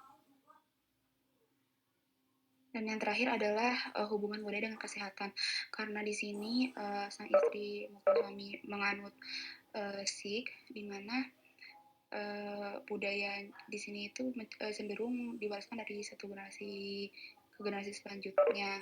Dalam bidang kesehatan, tenaga medis di sini harus mengetahui pentingnya pengetahuan budaya serta bagaimana sikap dalam menghadapi perbedaan budaya pada pasien. Jadi berdasarkan kasus di atas, keterampilan yang perlu dimiliki tenaga medis adalah mempelajari strategi komunikasi yang saling menghormati dan efektif baik dalam menghadapi keluarga pasien agar pasien mendapatkan perawatan serta tindakan yang sesuai. Mungkin itu saja yang bisa dipresentasikan oleh kelompok kami. Kurang lebihnya mohon maaf. Terima kasih. Oke, terima kasih ya untuk pemaparan dan penjelasannya dari kelompok 47 ya. Oke, untuk adik untuk tadi dari segi makalahnya saya sudah baca juga dan ini ya dalam pengumpulannya, yang dimana sebenarnya di sini sudah sesuai dengan prosedur ya atau arahan yang diberikan oleh planners dari IPE 1 dengan melakukan ini ya analisa dari 7 jam steps-nya. Lalu dari segi isi sebenarnya sudah lengkap, dan dari untuk PowerPoint juga tadi saya lihat sebenarnya dari segi PowerPoint sudah baik, sudah dibuat dengan secara singkat, padat, dan jelas. Namun kedepannya nanti adik-adik bisa bagi tugas dalam artian tidak hanya satu saja anggota yang mungkin mewakili, tapi misalnya bisa dibantu juga dengan anggota kelompok lainnya, ya. Bisa dibantu juga dengan anggota kelompok lainnya dalam menjelaskan misalnya subbab-subbab tertentunya seperti itu. Bisa sehingga misalnya dalam satu subbab bisa dieksplor, bisa dipaparkan lebih lanjut lagi, lebih luas lagi seperti itu. Nah, dari kesimpulan jawaban yang dibuat dari teman-teman atau adik-adik kelompok 47, yang dimana di sini kan dari skenario ini sebenarnya yang kondisi pasien itu adalah mengalami dari cedera kraniofacial dan pendarahan epidural ya. Ada juga fraktur lever. Sebenarnya di sini juga dari skenario tim medis atau tenaga kesehatan yang bertugas sudah berusaha melakukan sebuah penawaran tindakan medis kepada istri pasien, karena pasien datang berwisata hanya dengan istrinya saja seperti itu ya. Jadi sudah melakukan proses negosiasi atau penawaran pelayanan pada orang terdekat pasien atau kerabat terdekat pasien. Tapi yang di sini menjadi sebuah kendala atau hambatan adalah istri pasien tersebut, karena istri pasien memiliki menjunjung tinggi atau memiliki sebuah nilai atau kepercayaan yang dianut.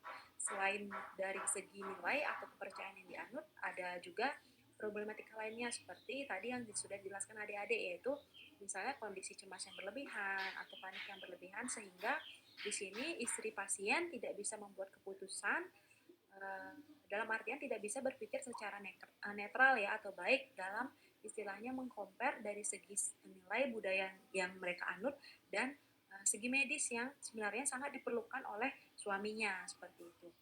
Adik-adik juga di sini sudah memberikan solusi, misalnya seperti tadi solusinya misalnya menimbulkan atau membangkitkan misalnya rasa empati, lalu mengkomunikasikannya dengan baik.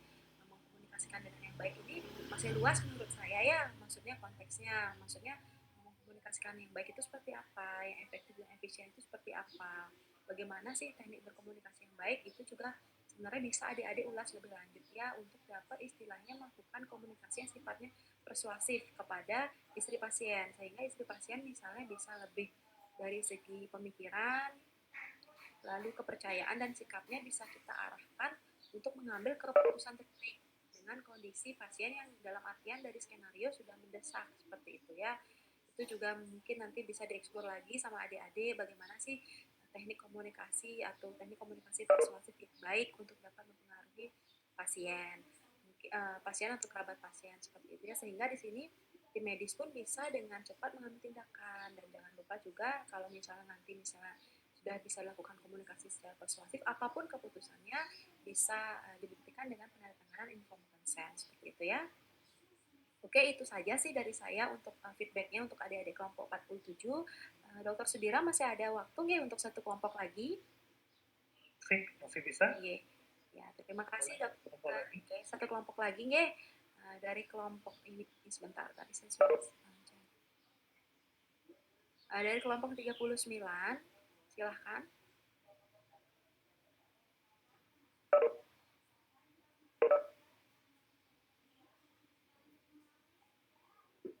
Dari kelompok 39, silahkan perwakilannya untuk di-share ya hasil diskusi dari skenario satunya, silahkan.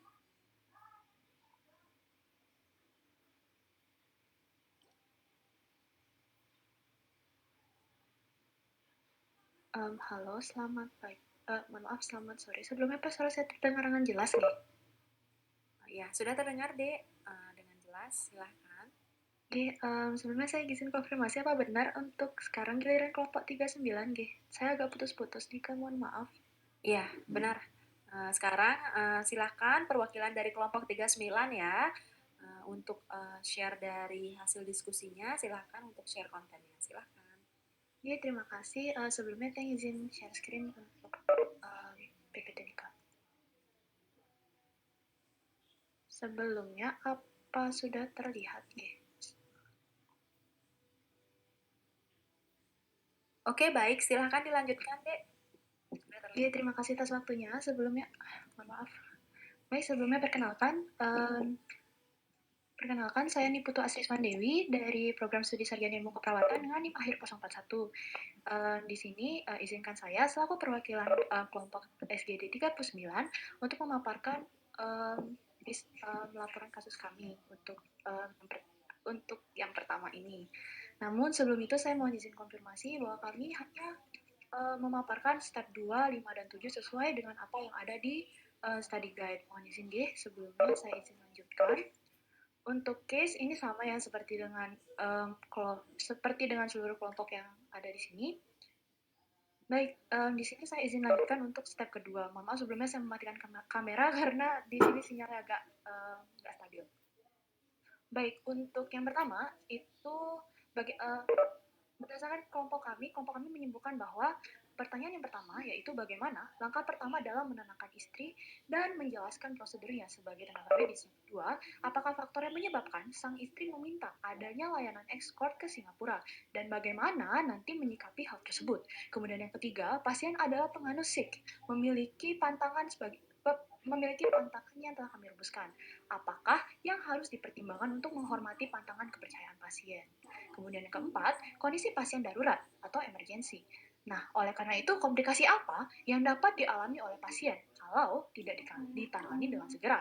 Selanjutnya, itu pertimbangan apa yang harus diambil untuk menangani kasus dan solusi alternatifnya bagaimana? Seperti itu. Kemudian yang berikutnya yaitu penanganan seperti apa yang mampu diberikan oleh layanan escort terhadap pasien. Kemudian yang ketujuh yaitu di sini kita diberikan opsi menghormati budaya kepercayaannya atau menyelamatkan pasien. Kemudian yang terakhir yaitu KIE seperti apa yang diberikan kepada istri agar sang istri mau menandatangani form persetujuan dan pasien dapat selamat. Begitu. Baik, kita lanjut ke step 5, yaitu formulating learning issue. Oke, untuk learning issue ini kelompok kami merumuskan bahwa bagaimana metode komunikasi yang efektif untuk wali pasien, terutama yang berhubungan dengan budaya yang bertentangan dengan tindakan medis yang akan dilaksanakan. Mengapa kami dapat merumuskan hal tersebut? Karena kami meninjau dari 3 hal. Yang pertama, dilema diberikannya tindakan. Dilema diberikannya tindakan atau tidak karena adanya unsur ketidaksetujuan. Yang kedua, adanya unsur panik mengindikasikan pasien masih ada hak untuk menolak. Kemudian yang terakhir, pertimbangan secara medis dan KIE sehingga pasien atau keluarga pasien mau menandatangani persetujuan tersebut. Baik, izinkan saya tuh langsung memulai ke step 7, result.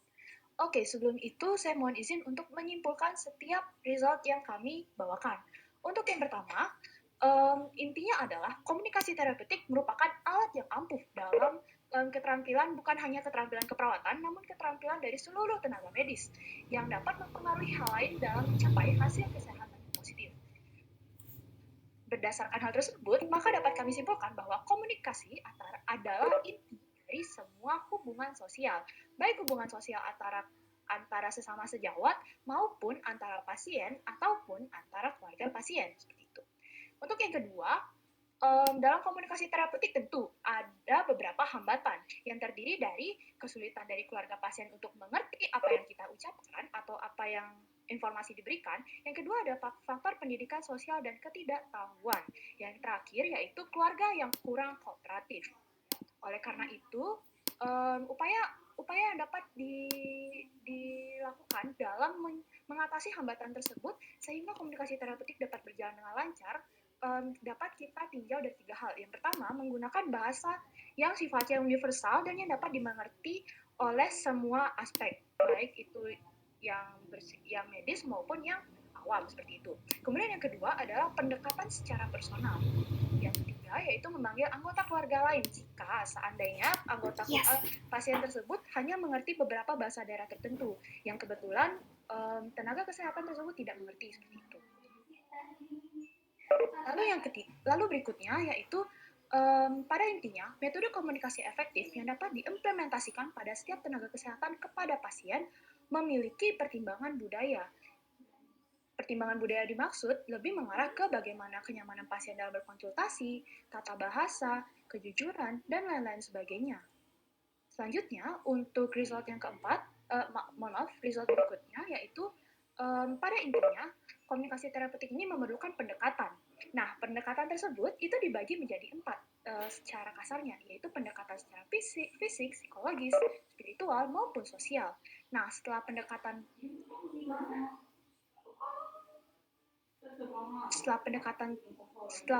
terhadap melalui pasien tersebut dapat melakukan komunikasi dengan tujuan menyampaikan informasi terhadap apa yang diperlukan sehingga mengurangi adanya miskomunikasi.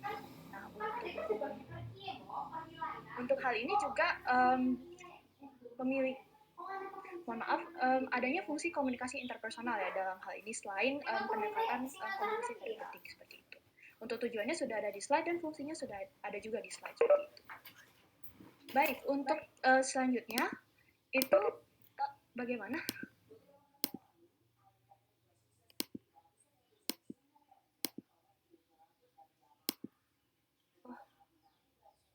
Halo, silahkan dilanjutkan, Dek. Oh ya, mohon maaf sebelumnya.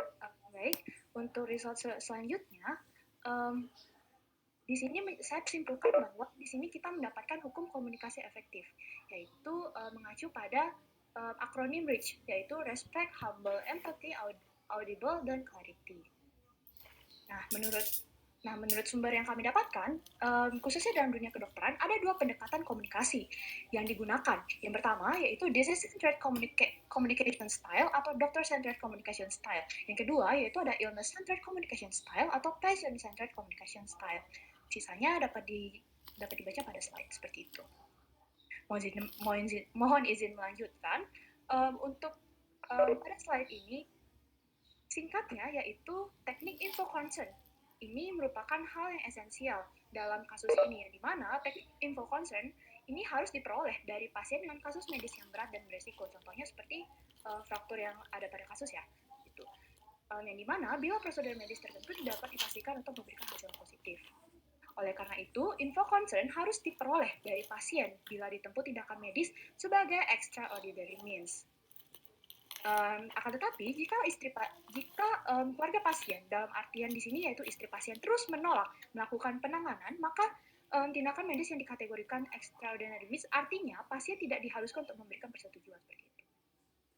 Baik, untuk result yang terakhir, kita mengacu pada peraturan Menkes nomor 290/Menkes/per seperti yang ada pada slide. Dan intinya di sini ada alternatif. Kita memberikan 2 alternatif. Yang pertama, penanganan dengan mencukur rambut saat proses operasi serta menandatangani info consent. Namun, pilihan pertama ini cukup melanggar aliran dianut oleh keluarga pasien, maksud saya pasien.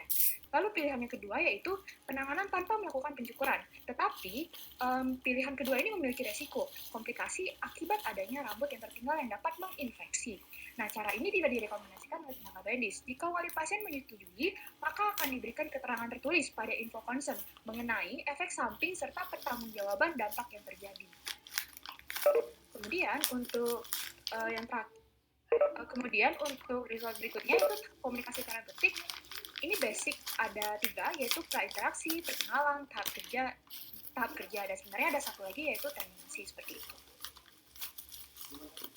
Kemudian untuk untuk slide ini pada dasarnya komunikasi terapeutik harus memperhatikan beberapa hal. Yang pertama yaitu suara atau intonasi, yang kedua bahasa lisan, dan yang ketiga gerak atau gestur. Jika komunikasi ini dapat berjalan dengan baik, maka akan mengurangi terjadinya miskomunikasi seperti itu, ataupun miskonsepsi antara kedua belah pihak. Yang terakhir itu memberikan bagaimana KIE yang tepat kepada pasiennya, yaitu membina hubungan. Hal ini dapat dilakukan dengan membawa pasien atau keluarga pasien ke tempat yang tenang. Hal ini dilakukan agar pasien atau keluarga dapat merasa nyaman setelah mengumpulkan informasi. Sisanya bisa dibaca pada slide. Kalau saya mau isi next. Oke, untuk yang ini seperti yang tertera pada layar bahwa komunikasi efektif itu merupakan suatu metode pertukaran gagasan dan lain sebagainya. Dalam literatur yang sudah dibaca bahwa konsep komunikasi ini dapat dilakukan dengan 3 cara, mengingat adanya sensitivitas budaya, yaitu mengembangkan pemahaman terhadap budaya sendiri dan orang lain, melakukan komunikasi sensitif dan terbuka, serta melakukan strategi yang dapat berkolaborasi bersama pasien maupun keluarga pasien. Seperti itu. Baik, untuk yang terakhir yaitu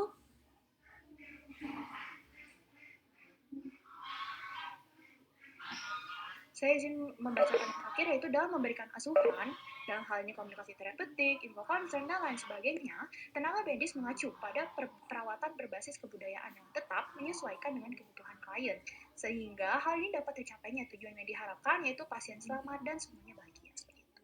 Baik, itu saja yang dapat kelompok 39 sampaikan. Mohon maaf apabila ada kesalahan kata maupun kendala sinyal tadi. Akhir kata, saya ucapkan terima kasih.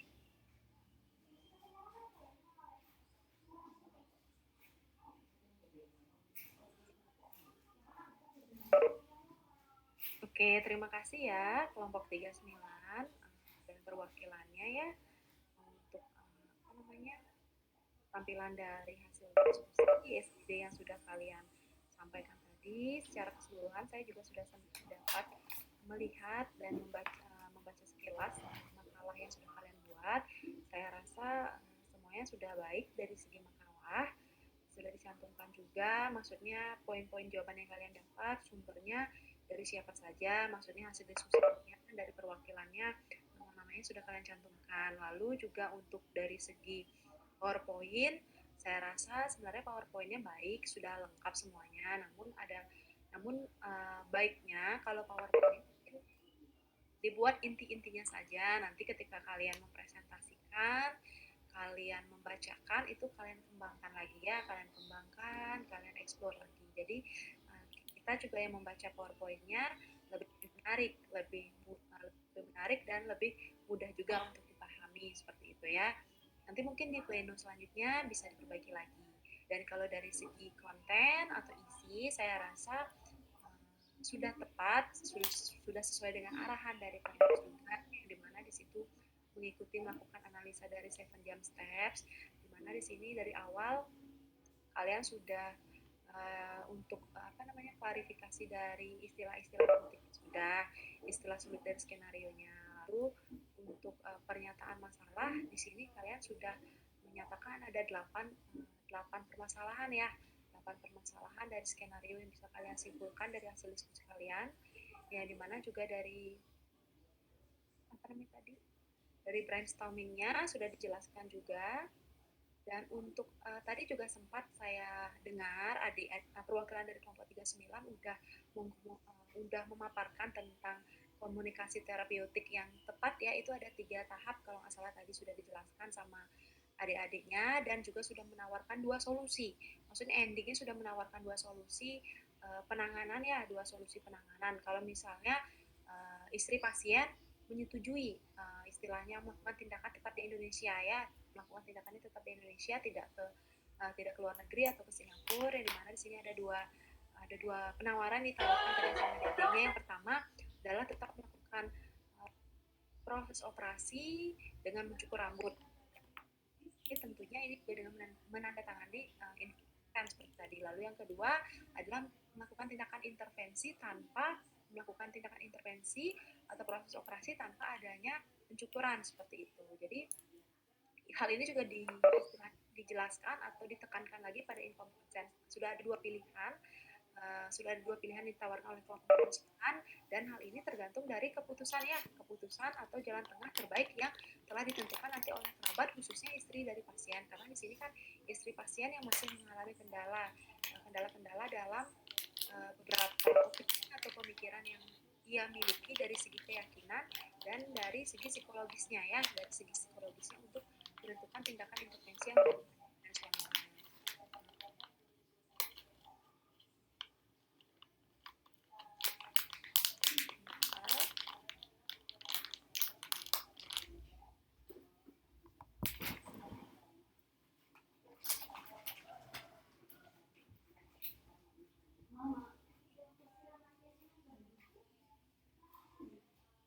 Nah, di sini juga adik-adik juga sudah menerangkan ya, sebenarnya pada kondisi ini merupakan kondisi yang istilahnya cukup dilematis, di mana di sini kita sebagai tenaga medis dengan konsep yang sudah dianut sekarang yaitu pasien center care, menghargai atau menghargai, menghormati nilai, value serta ini ya, serta budaya yang diyakini, dianut oleh pasien dan kerabat pasien. Namun di sisi lain kita juga dituntut memberikan pelayanan terbaik yang bisa kita berikan untuk menyelamatkan dan menolong pasien. Sehingga di sini sebagai tim medis kita juga harus penting ya dalam menunjukkan istilahnya sikap empati kita, lalu dari sikap empati membangun komunikasi yang baik seperti yang tadi misalnya ada dibilang komunikasi terapeutik atau misalnya komunikasi sikap empati pasien untuk dapat menjelaskan sebaik mungkin tujuan dan maksud tindakan serta intervensi yang kalian tawarkan kepada istri atau kerabat pasien ya.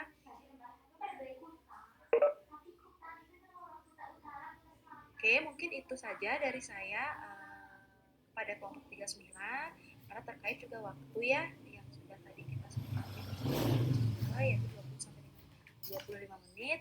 Terima kasih banyak kelompok 39 dan kelompok 47 untuk perwakilannya. Saya rasa semuanya sudah dikerjakan dengan baik, nanti akan lebih disempurnakan lagi di pleno selanjutnya. Terima kasih Dr. Sudira, dari saya cukup itu saja. Saya kembali kepada Dr. Sudira ya. Terima kasih Mbak Ingat untuk moderasinya ya. Baik, sisanya sambil menunggu di 3.40 saya bisa untuk melakukan closing ya. Jadi tadi sudah ada 4 evaluator yang melakukan sampling penilaian, tapi sampling penilaian dilakukan setelah melihat dulu konten yang disetorkan. Harapannya apa yang baik itu diikuti, apa yang belum baik itu tidak bisa diulangi lagi. Baik, intinya sekarang, jadi sebagai penutup bahwa kita hanya ada di SGD yang dengan skenario 1 ini ada 6 core kompetensi yang harus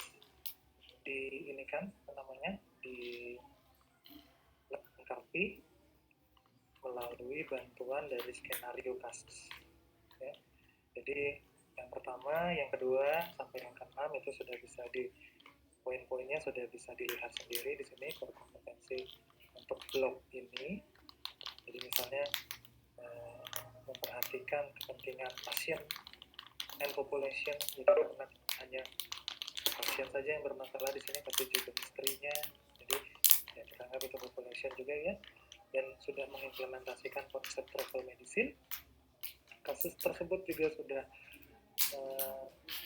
menunjukkan kita harus memberikan respect pada dignity, privacy, terus terakhir confidentiality dari si pasien, dan kita harus bisa untuk promote bahwa adanya keragaman budaya maupun perbedaan individual yang mungkin berbeda sekali dengan apa yang kita miliki di sini, karena local wisdom itu harus sinergis dengan local values. Respect profesi yang lain, itu budaya, nilai maupun roles and responsibilities-nya. Ini mungkin nanti di blog IPE 2 itu akan lebih banyak sekali yang akan disinggung ya. Dan yang terakhir yang sudah diajarkan oleh Bu Gita bahwa work in cooperation. Ya. Adapun faculty learning objective di sini saya buka saja bahwa ada 4 yang ingin kami pastikan 50 kelompok yang menguasainya. Jadi misalnya bahwa harus aware dengan informasi penting pada klien, baik itu informasi penting yang menyangkut kepercayaan ataupun nilai-nilai tertentu. Kepercayaan agak masih ini memang mungkin jarang ya kita temui di Indonesia, kita bisa terpapar karena ini dari luar, dari bisa terpapar. Tapi untuk pengalaman pribadi saya teman saya waktu S1 itu berasal dari Malaysia. Dia memang ada keturunan Indianya, jadi ya dia selama kuliah dulu dia memakai turban itu ya, memang ternyata penganut Sikh. Jadi memori-memori itu ya membekas juga di saya. Jadi setidaknya saya bisa untuk bergaul dengan dia sesuai dengan yang dia. Ya, awalnya tidak saya pahami, ya saya kira itu adalah seorang Muslim, ternyata berbeda jauh ternyata. Terus yang kedua, bisa untuk menerapkan implementasi interprofesional, education, dan collaborative practice. Jadi kalau pada kasus ini adalah collaborative practice pada travel medicine. Tadi di Bukade Adi itu sudah highlight ada satu kelompok yang sudah menyinggung ini. Sudah ditunjukkan peran-perannya pada penanganan kasus ini. Kemudian sudah semua untuk bisa melihat, mengevaluasi penghargaan terhadap dignity dan privasi pasien. Dan merumuskan tindakan oleh petugas medis ini sudah banyak yang saya lihat. Tadi pun juga pertanyaan saya pancing untuk kelompok berapa tadi? Kelompok 10 ya. Bagaimana bila ya, bisa tidak bahwa tenaga kesehatan itu bertindak walaupun tidak ada persetujuan medis, dan sudah dijawab dengan bold, sudah dengan jelas tadi. Baik, sehingga dari diskusi yang ada pleno pada ini 100 menit pleno, saya kira kami sudah bisa menyimpulkan bahwa apa yang kami rencanakan sudah dieksekusi dengan baik.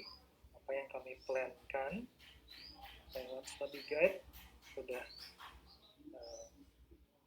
kalian eksekusi dengan matang ya. Mungkin tadi ada sedikit perbedaan persepsi. Jadi ini kita merujuk ke study guide ya. Ini memang hal yang baru karena di tahun sebelumnya ini belum saya tambahkan seperti ini. Jadi tugas kelompok itu ada 2. Yang satu formatnya PDF, yang satu formatnya PowerPoint. Jadi ada beberapa kelompok yang format PowerPoint-nya itu kan. Oke, memang mungkin untuk ini ya, untuk melindungi jangan sampai slide-nya terlalu besar sehingga sulit untuk diunggah, mungkin seperti itu pemikirannya. Tapi enggak. Untuk Google Drive yang ada, untuk WhatsApp mungkin iya. Jadi dibatasi kalau tidak salah 50 MB. Tapi untuk mengantisipasi tersebut, kami sudah berdiskusi dengan Musdi sehingga di hari mulai kemarin ya kalau nggak salah ya, Google Drive sudah bisa diakses. Dan itu sekali lagi saya sampaikan Google Drive akan dipergunakan semester ke depan dari semester 3, 4, 5 dan di akhir nanti harapannya kalian sudah memiliki digital portfolio sehingga kapanpun kalian bisa melihat atau pesanannya Rasen di membuktikan bahwa benar nggak IPU ini dijalankan dengan baik, kita berikan hak akses.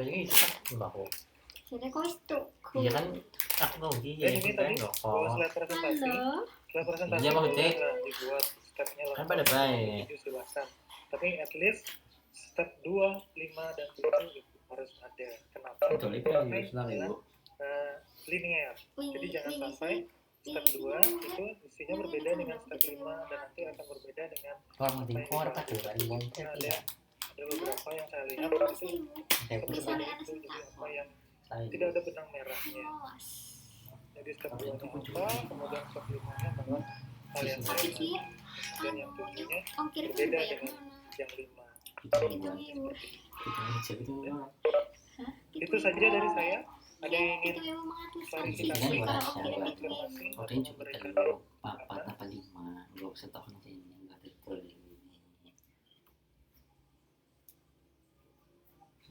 sudah? Tidak ada ya? Baik, kalau ada problem, masalah dan sebagainya, kalian bisa untuk meneruskan informasi pertanyaan tersebut kepada masing-masing korti kalian. Kemudian kami di pengelola itu membuat grup koordinasi antara kami pengelola di IPE 1 dengan ke-7 korti yang ada. Jadi apapun yang keluar dari grup itu adalah jawaban resmi. Itu saja ya. Dan terakhir saya highlight lagi, terima kasih atas waktunya Ibu Dia dari psikologi, Ibu Kaden Kresnadi dari kesehatan masyarakat, prodi kesehatan masyarakat, Ibu Gita dari prodi fisioterapi untuk hadir sebagai moderator dari pleno Sabtu ini. Oke, jadi kita sudah lihat performa anak-anak kita, jadi apa yang disampaikan lewat kuliah ternyata sudah membekas dengan baik, harapannya seperti itu. Oke, dan terima kasih kepada seluruh mahasiswa, ada 700-an yang sudah hadir pada hari ini. Dengan demikian pleno bisa saya tutup. Akhiri dengan Brahma Sakti.